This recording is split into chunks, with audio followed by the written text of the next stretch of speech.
you kind of get a feel already whether the person is going to be a good participant or not in their journey with you. Whether it was because just us personality-wise didn't jive, or whether he just wasn't ready to take on osteopathy as a quote-unquote project of his in his wellness journey, you can tell pretty quick when it's not going to be a good fit. Are you ready to transform your health journey? Welcome to the Holistish Podcast, where science meets holistic wellness to help you take control of your health. I'm Lianne Balazsi, an osteopath with a background in psychology, athletic therapy, and occupational therapy, here to guide you through practical ways to feel your best without relying solely on doctor visits or prescriptions. Join me each week for deep dives, expert insights, and real-life wellness experiments as we explore the powerful connection between body and mind. Whether you're new to holistic health or just looking for fresh perspectives, you're in the right place. Let's start unlocking your healthiest, happiest self together. This is the Holistish Podcast. Before we dive in, a quick reminder. I'm an osteopath, not a medical doctor, and this podcast is for informational purposes only. The content shared here is based on my personal experience in education in health and holistic wellness. It is not a substitute for professional medical advice, diagnosis, or treatment. Always consult a qualified healthcare provider with any questions you may have about your own particular situation and your health. Okay, now that we got that out of the way, let's get on with the show. So I often get asked a lot of random questions about what I do for work in the osteopathy field. And funny enough, it's not necessarily about what it is an osteopath does specifically. It's more questions around little anxieties about what to expect once you're visiting the osteopath. Because when it's all new and you don't know what to expect, it can be nerve-wracking for some people. So I thought I'd address today what it is you can prepare for once you go to the osteopath's office. So let me help bring a little clarity to the situation so that when you show up, you feel a bit more at ease. After you make the first appointment, whether that be through phone call, online and scheduling, sometimes you'll show up to someone's home-based clinic. So sometimes it can happen that you can actually walk in and it's a back door through their garage that leads into their basement. And it can honestly look a little sketchy at first, but then once you enter and you break that barrier, you actually see how it's actually very warm and welcoming and very professional looking.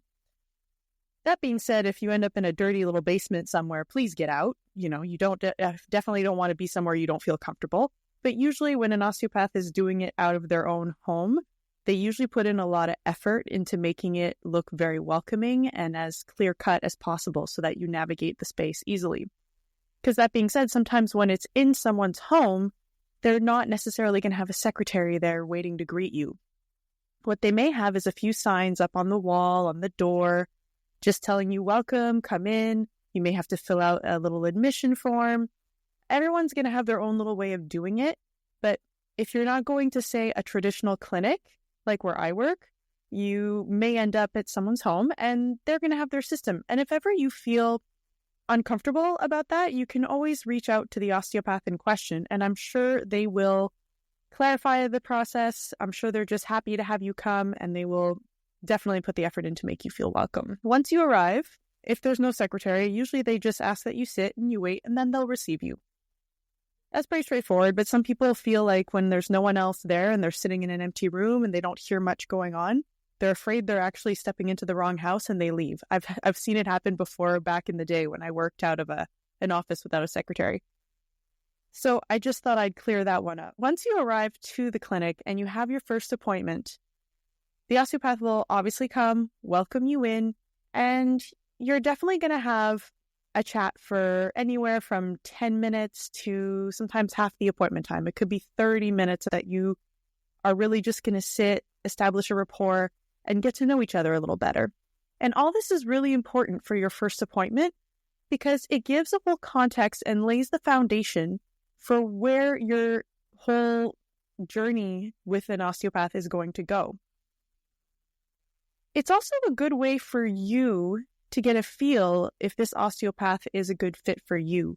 You want to make sure, just like in any kind of therapeutic session, like some people, if they go see a psychologist, they'll actually go through 5 or 6 or more before they actually find the right one for them. It can be the same when you go see a different physiotherapist. Sometimes some are known for specific ailments, but if it doesn't jive between the two of you, it's not worth going through with the therapy sessions with that person. So it's the same with osteopathy. If you go to your first appointment with an osteopath, you're sitting through the first half hour doing your medical history with them, and you get through that first session and you don't feel like there's a good connection between you two. Speaking personally as the osteopath, I have no problem with someone deciding, you know what, not sure that person's the right fit for me, and I may go see someone else. That is completely fair, and everyone should feel 100% comfortable doing that. It's happened to me before where I meet someone for the first time and they weren't necessarily referred to me by anyone, so he was just trying it on a whim. His wife told him he should go see an osteo. He didn't really know what an osteopath does. And that's perfectly fine, it's great. I received him in, I explained what I do. And as we're talking, you kind of get a feel already whether the person is going to be a good participant or not in their journey with you. Whether it was because just us personality-wise didn't jive, or whether he just wasn't ready to take on osteopathy as a quote-unquote project of his in his wellness journey, you can tell pretty quick when it's not going to be a good fit. And I always try to be very transparent by saying, look, feel free to try someone else, or you know what, my colleague may be a good fit. I'm more than happy to refer, because you want the person to really feel comfortable. So if it's going to be awkward or uncomfortable, or, sometimes your personalities don't fit well, an osteopath's pretty sensitive to these things. We can feel once we start touching the body that you're actually in resistance and you're actually not going to be very receptive to the treatment. I've actually recently had to tell a client, unfortunately, who had come to see me, but she actually did not look like she legitimately wanted to be there. And I actually stopped in the middle of the interview and told her, look, I don't think today's the right day. You don't look like you're ready to receive this. And honestly, for me, just for energy expenditure of what it will take in order to induce any kind of change in you is going to take more energy on my part than I should have to give. And I actually invited them to reschedule or book with someone else. When you're coming in for your first appointment, we want you to feel at ease. We want you to want to take part in this adventure with us. So that being said, I figured we should do a little do's and don'ts of when you go to consult the osteopath. So are you ready? Here are some of the do's. Number 1, do bring your medical reports.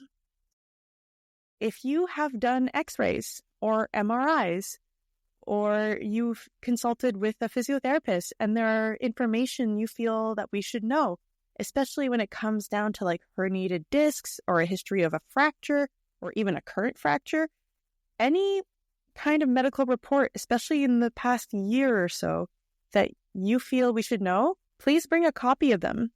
Ask your doctor for a copy, or if you get them sent to you by email, you can always forward that by email to usually your osteopath or the clinic, and they will add that to your file. At our clinic, personally, a lot of people still like to bring a paper format, and then we have the secretary scan and we add it to their digital documents and return the original to them. One thing that can also be interesting, but not necessary, because I'd like to emphasize we are not medical doctors, but if you have recent blood work, it could be interesting to add that to the file. Not because we're going to do a big miracle and change your blood work, but it just gives us a good terrain of understanding how your physiology is working in your body. And then from us working more with the anatomy, if we can see if we can help the structures around that area and help optimize at least the anatomical structure of it. So like I was saying in previous episodes, structure governs function. That's one of our main principles in osteopathy. So I'm not saying, for example, if you have a thyroid issue and your blood levels are showing that your TSH levels are not optimal, I'm not saying I'm going to go touch the thyroid and all of a sudden all your thyroid issues will be gone. But it does give us a good indication that there may be something implicated in the fascia in that area of where your thyroid lies in your neck, or that we have maybe some cervical vertebrae that need to be addressed that could be affecting the optimal function of your thyroid. So it just gives us a better picture of everything that's going on, which could be relating to your pain. So definitely, if you're comfortable sharing these reports with us, it does give us lots of good information to work with. Another thing you should do is bring loose or comfortable clothing. Like, I personally prefer, ladies, I prefer you wear some thin leggings and a tank top. And guys, if you bring shorts and a t-shirt, usually that works too. Some osteopaths, sounds a little weird, but they'll ask you to be in your underwear. I personally don't think it's necessary. When we were students, we preferred that because we could really see every single vertebrae perfectly. We could see exactly how your alignment is. But over time, you gain experience. You can feel through the clothes. It's like a thin little layer for us. And over time, even through the clothing, you see the trends of how your body lies. So if you're not comfortable being in underwear, that's perfectly fine. Ideally, something that's cotton, not too thick, and definitely stretchy is the winner for us. Another thing to think of is to get ready to tell us more than you think you would need to tell us about your medical history. Why I say this, because often I'll ask people about, especially in the first appointment, I will ask them about any bad injuries they've had, car accidents, surgeries, anything that's really, let's just say, of a more traumatic nature. Not that I'm saying surgery is traumatic, but it's still a pretty intense procedure.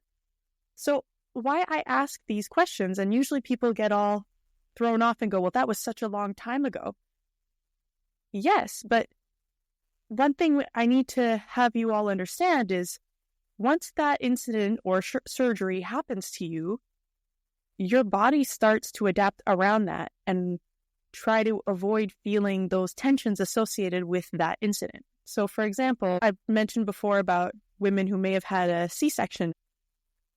That scar, even though it could have been 20, 30 years ago, your fascia has been being pulled down to that scar for 20, 30 years. And over time, your neck starts to hurt more and more and more because this whole pull coming from your head all the way down to your uterus keeps pulling more and more as you go on with life.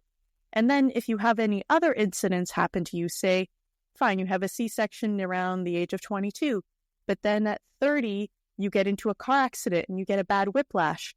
Then you go hiking at 35 and you have a bad fall. If none of these different incidents get addressed, your body just adapts around them and they have less and less room to have any wiggle room to give you more mobility. I hope I'm clear with this message that you may think it's so long ago and you're past it, and it may be that mentally, even if it was a big, intense event in your life, that you feel like you've moved on from it, but never addressed it physically, your body is still carrying that pattern or that injury or that tension from the scar. So all this to say, don't be surprised. We get really down to the nitty and gritty with your history. Another point that could be good, I'm sorry I have to say this, but sometimes people may have a very busy day. It could be a very stressful day. It could be they decide to go work out before their appointment, shower before you come. It sounds silly that I have to say this, but the osteopath will really appreciate it because we do get pretty close sometimes when we're actually doing our manipulations. So it just makes it more pleasant for everybody. It does happen. Sometimes there are special circumstances, so don't feel bad. There are times, for example, I had a client the other day. So he had a small surgery, but he wasn't allowed to get wet for a good 48 to 36 hours. And in that window of when he had that mole removed, he also had an appointment with me. It's not the end of the world. I'm just saying, if say you're a hockey player or a football player and you're playing with your smelly equipment and then you're coming straight from practice after without showering, please take those extra few minutes. It really does make a difference. All right, a few don't.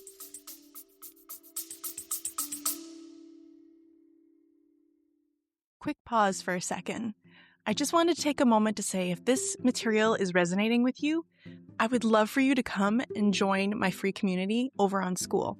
That's SKOOL.com. The group I have is called Ask the Osteopath, and we talk about all different types of topics around your health and well-being. Yes, there's foundations in osteopathy, but we keep it to a broader range all around holistic health and wellness in order to optimize your everyday well-being. So if this sounds like a place you'd like to be, I invite you to go to school.com/osteo. And now, back to the episode. I've mentioned how it is ideal to wear clothing, but then again, there are some exceptions, but there are times, or other colleagues of mine, who actually may only evaluate people in their underwear. Don't wear the skimpy underwear, or, if it's laundry day and you got the old grandma underwear and you're super embarrassed, don't let the stress of what kind of underwear you have on prevent you from getting the proper evaluation that you need. So if it's going to be an issue of you being too shy about what you're wearing, make sure it's something that you feel comfortable with, no matter what layer you have to be in. And please do wear underwear. It has happened where someone has come and they were not wearing underwear and they were wearing thick jeans.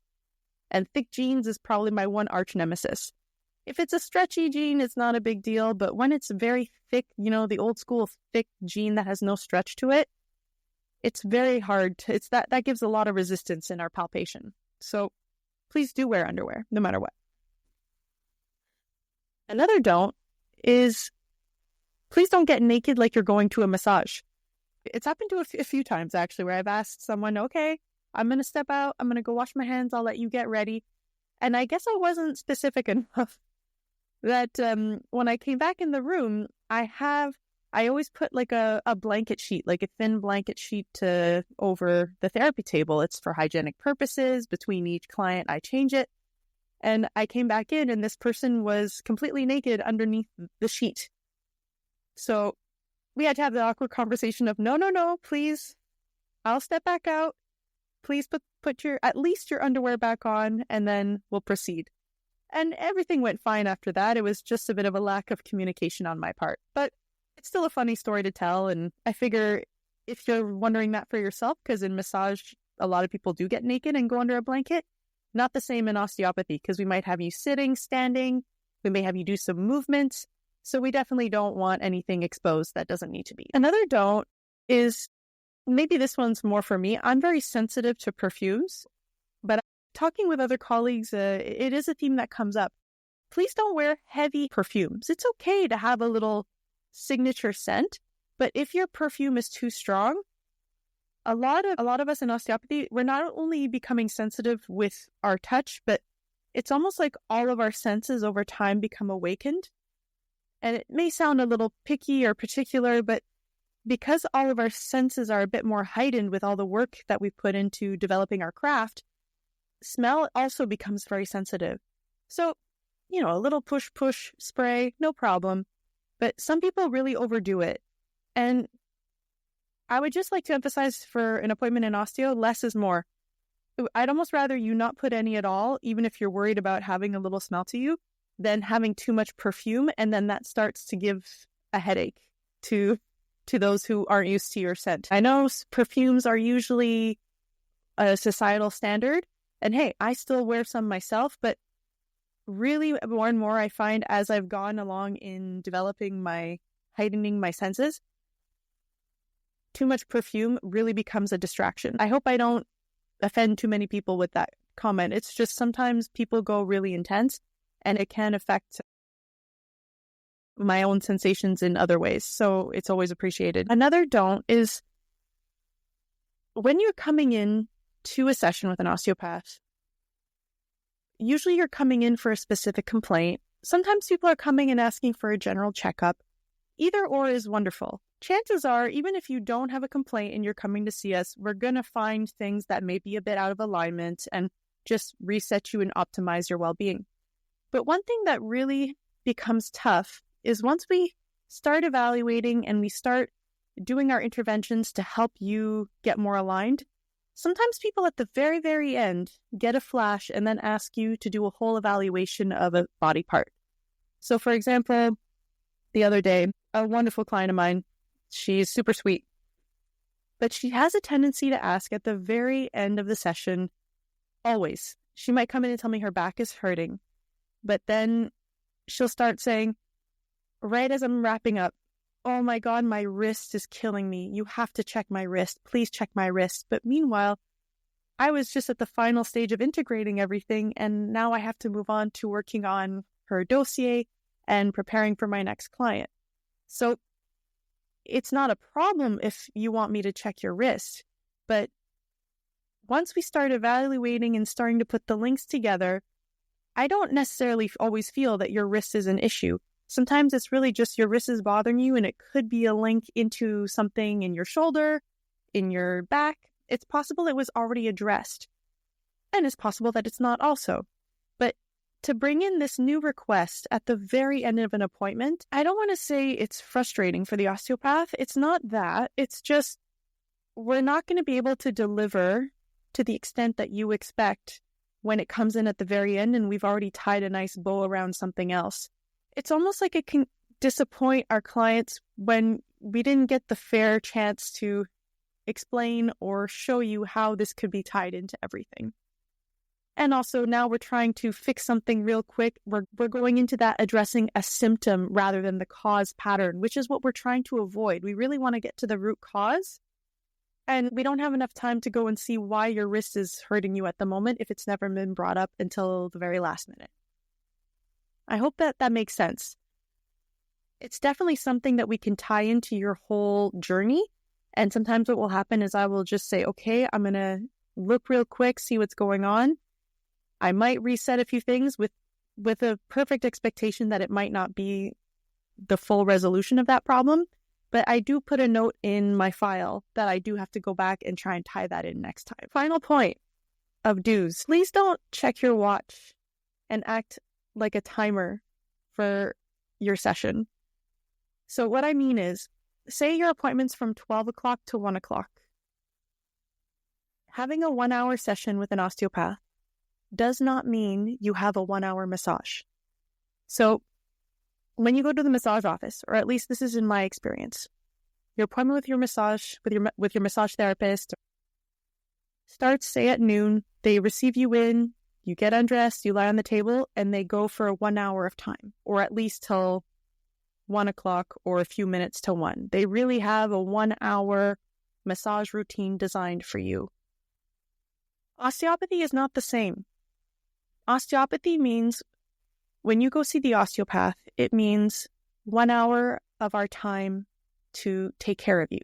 And taking care of you includes looking at your file of your past appointments or taking your full history, assessing you, producing the intervention, giving you any exercises, giving you any other recommendations or referrals, and finishing up your file before the hour is done. It's been a few times I've had to have some awkward conversations with clients where I wrap up at, say it's from 12 to 1, and at 12:52, I start telling them that our session is finishing up. I'm about to go into exercises and other recommendations before I step out and let them get dressed and start working on their file, and to then see them off. And it's happened a few times where they look at their watch and they go, hey, you're not done yet. I have you till 1 o'clock. And that's when we have to have an awkward conversation about it's not a 1 hour treatment. It's a 1 hour of my time devoted to you. So I hope this list of do's and don'ts, these little tidbits of what to expect, are helpful, because sometimes we don't have the time to express all of this clearly. We want to devote as much time as possible to your care, but we don't want to spend all this time going back and forth about semantics of how it should be and how it shouldn't be. I'm just here as an insider, trying to give you the scoop so that you have a better information when you go to your next appointment. And if after listening to me ramble for all this time about what it's like to go see the osteopath, if you'd actually like to try going to see an osteopath for yourself, and you're curious to see if that's the right place to start in your wellness journey, I highly recommend going to take the quiz I prepared for you. So I'm going to link the quiz in the show notes, and it's called Is Osteopathy Right for You? It helps you explore whether you should go see the osteopath first, the physiotherapist, or if it's better to have a visit with your doctor first to really get the full rundown of your health situation, and then the doctor can recommend where you should go from there. I hope this was helpful. Go take the quiz, see if it's a good fit for you. And until then, I will see you on the next episode. Take care. Thank you for being a part of today's episode of the Holistish podcast. Ready to take your wellness journey further? Visit Holistish, that's holistic with an SH at the end, .com, to access our latest resources and wellness tools designed to support your holistic health journey. For holistic health inspiration and a behind-the-scenes look at integrating traditional wisdom with modern wellness, join our growing community on Instagram at the.holistish. If today's episode resonated with you, subscribe so that you never miss out on our weekly episodes, and leave a quick review to help other wellness seekers find us. Until next time, stay curious, stay balanced, and keep exploring what works best for your unique body and mind. Your health journey matters, and I'll meet you right back here next week.